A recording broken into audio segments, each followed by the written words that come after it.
continuar falando sobre esse assunto e precisa ser discutido. A gente vai conversar com o advogado Júlio Evangelista. Júlio, muito obrigado por você ter vindo aqui. Eu agradeço o convite. Você não é advogado dela, não. Mas quando viu o caso, você pensou imediatamente, porque a gente que trabalha nesta área, eu queria denunciar imediatamente quando fiquei sabendo do caso. Talvez você tivesse pensado, eu queria ser o advogado dela, porque eu ia... Muito boa tarde a todos e todas. Queria agradecer o convite, né, parabenizar pelo programa, pelas pautas sempre importantes, sempre atentas à dinâmica da sociedade. E o racismo é uma delas, né? Eu, enquanto advogado, presidente de algumas comissões de igualdade racial de OAB, militante do movimento negro, e por aí que eu começo a minha discussão, você foi muito feliz quando você falou que o movimento negro, os movimentos negros, nós estamos na luta, né, pelo enfrentamento ao racismo, e quando você diz os movimentos negros, você coloca em xeque o quanto que o poder público ainda está... acho que você usou uma palavra que é até interessante, conivente com esse tipo de situação dentro das escolas, né? Uma das principais leis que nós do Movimento Negro temos como bandeira é a Lei 11.645, que obriga as escolas a falar sobre a história africana e afro-brasileira, né? E falar sobre racismo nas escolas, né? Porque se a gente conseguisse vencer a barreira do silenciamento e da invisibilidade, esse assunto seria com certeza mais amplamente discutido dentro das escolas. E como, né, a gente estava dando uma olhada aí no boletim de ocorrência, é um ato infracional, né? Mas para além do ato infracional que a outra criança cometeu com aquela, temos também de lembrar que nós temos uma legislação antirracista na sociedade brasileira, no ordenamento jurídico, que trabalha com um pouco mais de especificidade o tema. Por exemplo, nós temos a Lei 14.187, é uma lei estadual de 2010 aqui no estado de São Paulo, que traz penalidades administrativas, sanções cíveis para qualquer estabelecimento, seja ele, por exemplo, de ensino. A gente está vendo aqui, só para colocar, né, aqui, que foi, volta ali um pouquinho, por favor, aqui. O boletim de ocorrência diz ato infracional de injúria. É isso aí. Injúria? Seria injúria? É uma injúria racial, no caso. É uma injúria racial. Injúria qualificada, é uma ação penal condicionada, né? Que depende da representação do ofendido ou da ofendida, né? Mas não impede, por exemplo, o Ministério Público de dar continuidade à ação. E uma das nossas principais preocupações é que, como o racismo não é algo levado a sério na sociedade brasileira, é que a gente leve a sério, que a gente leve para frente esses casos. Um exemplo é esse, infelizmente, o nosso judiciário, o sistema como um todo é racista, né, William? E em um sistema racista, o racismo não é levado a sério. Muitas pessoas acreditam que o racismo não existe. E aí a gente está trazendo essa reportagem aqui, e aí agora a gente questiona e fala sobre as leis e tal, mas e a situação da menina? A questão psicológica Acho da muito menina, prudente, né, como você colocou isso. Aliás, hoje é dia do psicólogo e da psicóloga, exatamente, né? E uma outra bandeira de luta nossa, uma pauta nossa no movimento negro, são os efeitos psicossociais do racismo, né, que atingem a todos na sociedade, não somente nós negros, né, porque aquela pessoa não negra ou até negra que comete o racismo, como eu vi a matéria, a escola argumentando que não é nem caso de racismo, sim de bullying, pelo fato de terem sido duas pessoas negras, não tem nada a ver, né? Então, discriminação racial na sociedade brasileira existe. A injúria hoje, temos um entendimento no STF, que a injúria ela é equiparada a racismo, né, que é um crime mais grave, né? Então é imprescritível, inafiançável. Então veja bem a situação que se desenha, né? E aí nós temos uma questão, foi dentro da sala de aula, cometido por uma criança de 12 anos, que aí seria absolutamente incapaz, é aquele que não responde pelos atos. Então, aí você me diz, por gentileza, essa questão não é dentro da escola, começou em casa. Isso, e os pais? Então, porque isso é uma responsabilidade dos pais dessa criança, porque ela está apenas sendo o espelho daquilo que ela aprendeu em casa. Eu só posso entender dessa forma. Nelson Mandela já dizia que ninguém nasce racista, porém o ambiente cultural nos faz, né?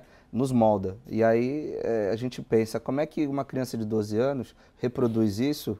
E não, com esta violência, porque foi violento. Nas imagens a gente viu, foi violento. Escrever morte, né? Macaca, ameaça de... Olha aqui, ó.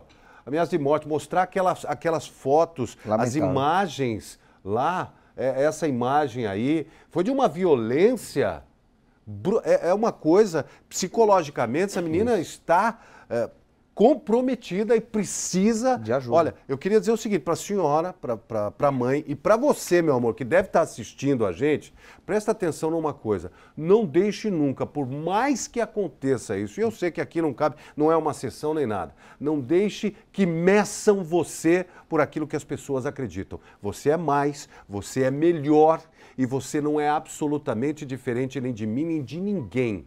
Talvez você seja e se transforme numa pessoa ainda melhor com isso que você sofreu e pode ajudar outras pessoas. Vamos para algumas perguntas aqui. Você desculpe, sem problema, é indignante. Né? É indignante, não dá. Uma criança de 12 anos, você ouviu uma criança de 12 anos falar, porque chamou também, xingou. Não só disse que era macaca, mas chamou.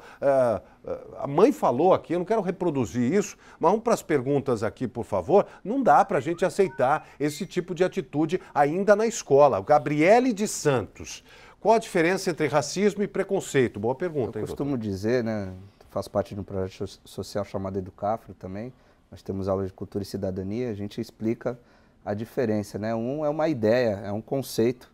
O racismo tem um estudioso, né, do tema no Brasil, que ele costuma dizer que é a negação ao direito da humanidade do outro. É uma ideologia que foi vendida, né, e que diz que existe uma hierarquia entre raças, né? Então, quer dizer, não é só o conceito, né? Se traduziu numa construção social que hoje as pessoas reproduzem, né? Que o branco é superior ao negro. A teoria de superioridade, né, atrasada, perfeito, né? Arcaica, mas que existe e faz parte da nossa sociedade. A gente costuma, na verdade, William, diferenciar racismo, preconceito e discriminação, né? Para a resposta ficar mais completa. Então, a gente tem a crença, né? Que é a ideologia, que é o racismo, o valor que já está na sociedade, que é o preconceito, ou seja, é uma ideia preconcebida que está na cabeça das pessoas, que se traduz em discriminação em alguns momentos, né? Então, crença, valor e costume, né?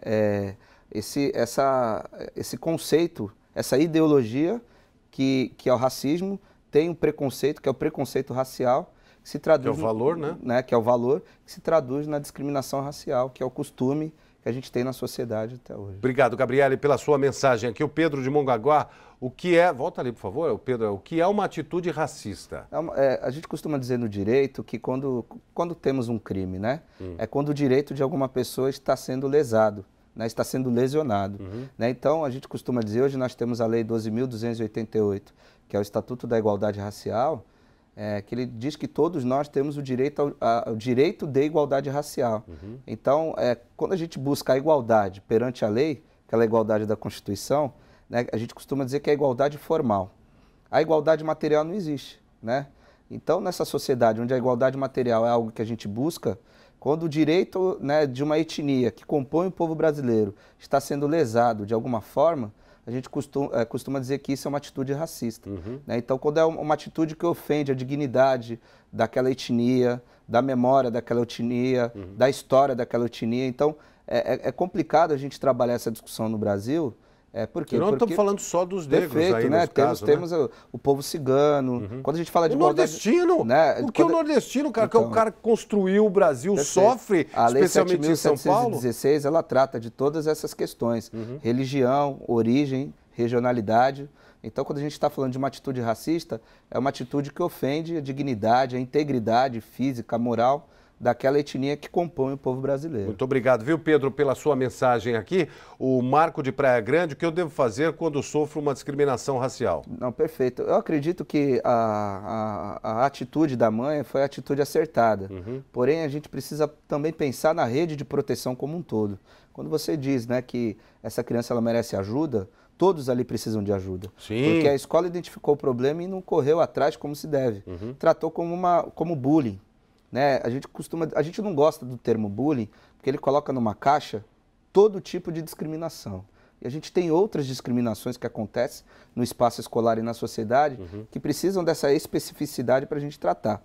Então, o racismo, procurar a delegacia e fazer o boletim, é interessante. Campanhas dentro, né, da sala de aula, campanhas dentro da escola. Nós temos muitos relatos de pessoas que vão à delegacia sem um advogado e não conseguem fazer o boletim de ocorrência na área de racismo. Não, é só uma agressão, é só uma injúria. Se bem que com esse entendimento do STF de injúria racial, equiparando com racismo, a gente já está começando a trabalhar esse tema juridicamente. Agora, a nossa maior preocupação é que essa pessoa ela procure o Conselho de Igualdade Racial da cidade, as comissões de igualdade racial da OAB, o Ministério Público, porque nem sempre esses inquéritos vão adiante, né? Nem sempre se traduz numa ação penal. Essa é a nossa grande preocupação, porque se você olhar para o judiciário, você não tem condenações na área de racismo, um tema tão presente na nossa sociedade. Essa pergunta tem a ver aqui, o que eu posso fazer para denunciar uma atitude racista na internet? É o Jorge de São Vicente. Então, a gente tem que procurar, inclusive, todos esses dispositivos, né? Dispositivos de denúncia online, né? Muitas pessoas se sentem intimidadas em fazer a denúncia. Sim. Nós temos o anonimato nas denúncias.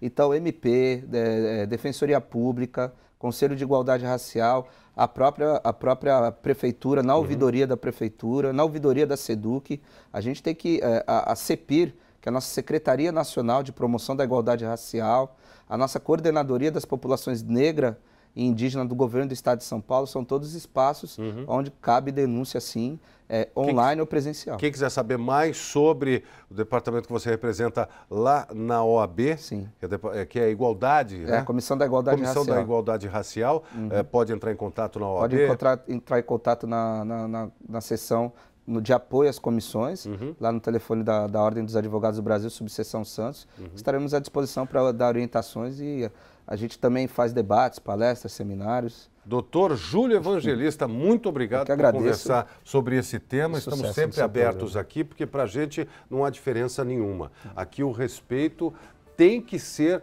mútuo, independente de quem seja. Concordamos com isso. Tá bom? Obrigado, viu?